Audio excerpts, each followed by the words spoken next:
Well, our rule was the boys could not leave this area.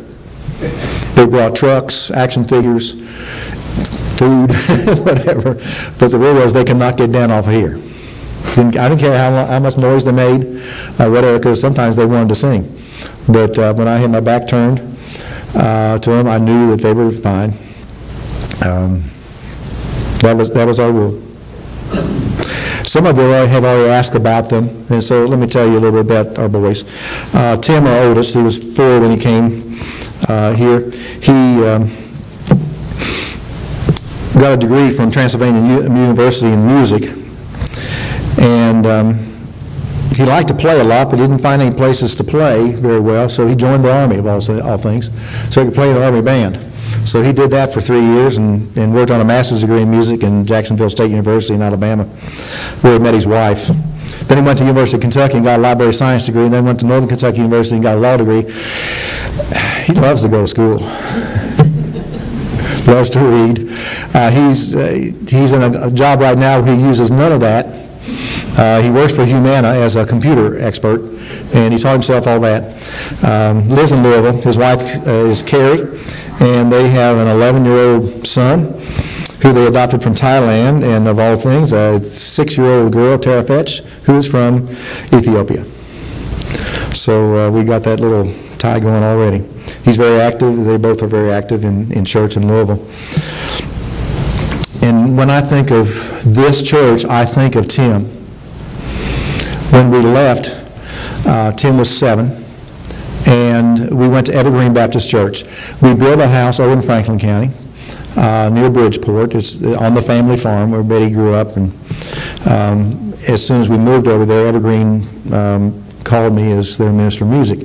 If you remember the tornado in 1974 that blew through here and there, it blew down and destroyed totally Evergreen Baptist Church. So we met at Bridgeport School, but we had a tent revival across the street from where the church site was. Roy Boatwright was the evangelist, and I was the new minister of music. Tim made a profession of faith during that tent revival. The first thing we did when we got home is we came and called Mary and Jewell, because she was Tim's Sunday school teacher. A lot of times Sunday school teachers don't get feedback like that, especially if a family moves away. We don't hear about what happens 5 years from now, 10 years from now. Sometimes I know I've felt the same thing in the ministry. Sometimes we just want to give up. They're not listening. They're playing, sending notes, they're texting, all kinds of things. They're not listening. They really are. The love that you show them in Sunday school, vacation Bible school, in discipleship training, they understand that. They feel that. So don't give up. Our second oldest child, Brad, went to University of Kentucky and got a degree in microbiology, and then went to medical school and got a doctorate degree. And he is a doctor in Frankfurt.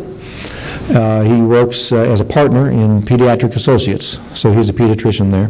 They have, his wife is Melinda, and she's been a stay-at-home mom all these years. Their oldest son is Joshua. He's a freshman at the University of Louisville, where he's studying computer engineering. And then their daughter is Amelia. She's a junior at Franklin County High School. And they are very active in their church. Our youngest son, Will, he was the 16-month-old. Remember all the blonde hair that he had and everything? He still got it. He went to Overland Conservatory of Music, and then he did some acting at school. He went to Western Hills High School and in college, and that bug bit him, and he said, I want to be an actor. He studied music, and in fact studied percussion performance. He said, I'm going to Chicago. I'm going to be an actor. And he did that. He got a nice play on the road called Miss Saigon, and eventually ended up in New York City doing that on Broadway. Betty and I saw that 18 times, different parts of the country, because he was on the road for 2 years doing that. That's what Will does. He is a Broadway actor. He's doing a show now on Broadway called Billy Elliot. I'm not going to ask for a show of hands, but a couple of Sunday nights ago, after church at 9 o'clock on CBS, there was a movie called The Lost Valentine with Betty White and Jennifer Love Hewitt. Jennifer Love Hewitt's boyfriend was our son, Will Chase. That's the role he played. And he's done other television shows. He's been on Law and Order 3 or 4 times, and he's done commercials. And he's been on Rescue Me, if you know that one, 3 times. This is just another commercial, Brother Jim. Next week, I don't know if you know this, the television show Royal Pains. It's on USA Network. Will is going to be on that on the 24th, a week from Thursday, if you want to see it. I think it's a nice family show. Doesn't have any bad language in it or anything. And he plays a patient of that doctor there. His wife is Stephanie, and she's an actress on Broadway. And they have an 11-year-old and a 9-year-old, 2 girls. They live in Manhattan, New York City. We built a house in 1974 in Franklin County. You can blame all that on me living on Whitey Gray, because we liked his house over here around the corner. I don't know if he still lives there or not. But we liked his house, and he was in the choir. And we said, can you build us one like that? We got 3 boys, so it needs to be bigger. And he designed it, saw that it got built, and it went through the tornado and lost all the windows and the roof and everything. But we moved in the fall of 1974, went to Evergreen, stayed there 5 years. In the meantime, I felt that if I was going to be a bivocational minister, which I was, I still wanted to teach, but I needed to go to the seminary. So I left Shelby County in 1976, having been there 10 years. Went to the Southern Seminary and got a degree in religious education.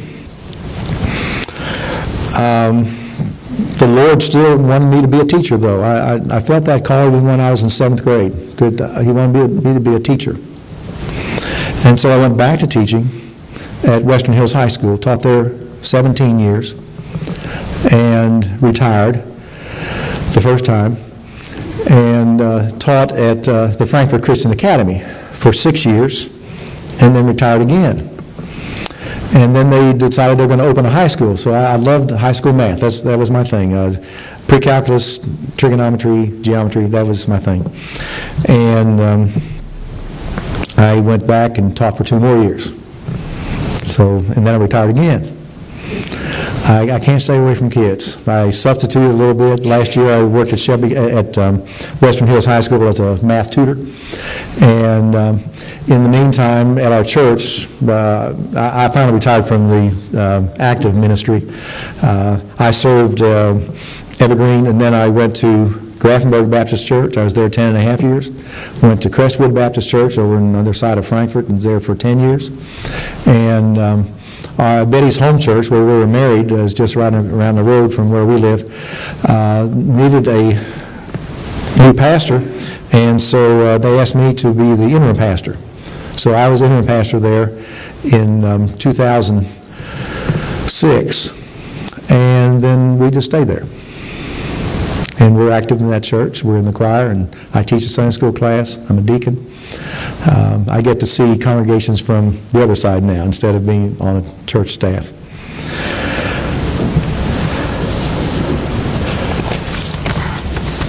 I saved the best for last, though. My Valentine over here. Betty and I have been married for 46 years. And she was a stay-at-home mom, and then when I felt the call to go to seminary, she's always been very supportive. She said, yeah, I understand that. I know you need to go. Well, all I had was the church job, and they didn't pay me that much not to make a living, so she started working. And she worked for state government, like most everybody does in Franklin County, for the Social Security Disability. And she was a supervisor for 17 years, and then she retired just a few years ago.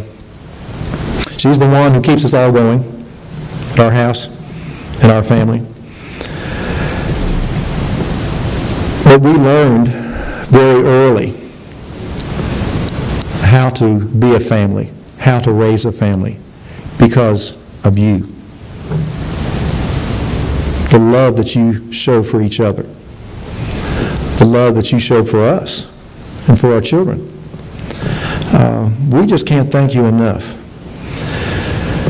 We just had good role models here. My role models I've already mentioned, George Jewell. He was our Sunday school teacher. Some of you were in that class with me. He was a good husband, good father. He was in the choir. The choir, Patricia was talking about stretching the choir. Everybody was very faithful. They didn't quit. They just kept on practicing. I remember Miss Skelton playing the piano and clarifordium. When I walked in here, I missed her. I really did. I missed her. She played the organ. Her feet could barely touch the pedals down there. And she played. She was very faithful. And I just appreciated the work. I knew that Miss Skelton did all the work. And I was telling this about your mom and Dad. One night at prayer meeting, we had prayer meeting downstairs, and she played 2 or 3 songs, and we did a Bible study and had prayer, and we sang again, not knowing that she had a tag under the sleeve of her new sweater. And Dota knew about it. He just didn't tell her. And she got pretty angry at him for not telling her that the tag was there. But I think later on she laughed about it. It's been good to be back. And we do thank you. We appreciate you. And we've been back a couple of times in these past 36 years. And we hope to get back again very soon, maybe to hear some of the other former pastors that have been here. You have an invitation listed in your bulletin. Let me just say this. If you don't know Jesus as your personal Savior, and there's a lot of you I don't know now, in a group this size, there probably is someone here who doesn't know Jesus as your personal Savior, who hasn't made that commitment to say, yes, Jesus is my Lord. He died for me. He rose again. I want Him to be living in my heart. I invite you to do that today. Make that decision. Make that decision public. Tell the world through this congregation that you want Jesus as your personal Savior. Pastor.